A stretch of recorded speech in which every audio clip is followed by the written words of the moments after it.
The member for Lyne. Thank you, Mr Speaker. My question is to the Minister for Agriculture and Water Resources. Will the minister update the House on assistance our government is providing to Australian farming families during this severe and prolonged drought? The Minister for Agriculture.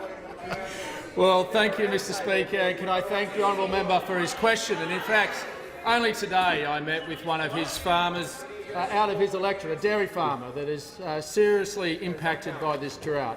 And he told me the impact it was having on his family and his community. And proudly, our government's responsibility during this drought is around looking after farming families, making sure that they can get through this drought with dignity. And we've increased the farm household assistance to $37,626.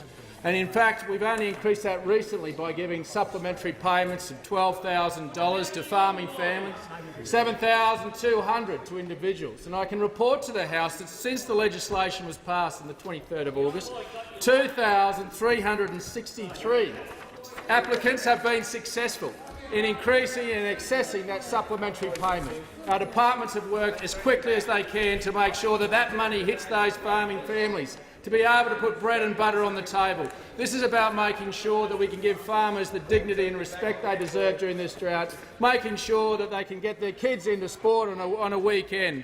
But we're not stopping there, Mr Speaker.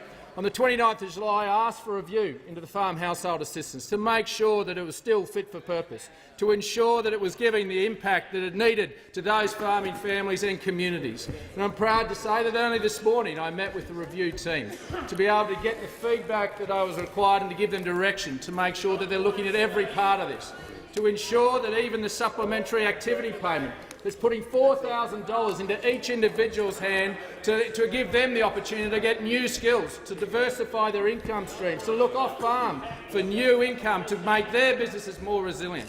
But this is despite the fact that only last year we surveyed those that came off the farm household assistance.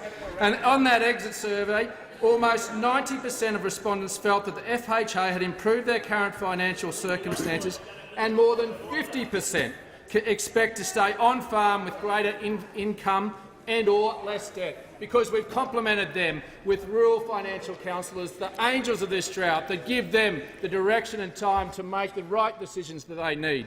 This is an important step about supporting families and communities in regional communities. They are the core of regional communities. They are the ones that make the fabric of our regional and rural society. Without them, our communities, our regional and rural communities die. Our small and regional communities will no longer be there. So it's important that we wrap our arms around those farming families to ensure that they continue to strengthen regional and rural Australia.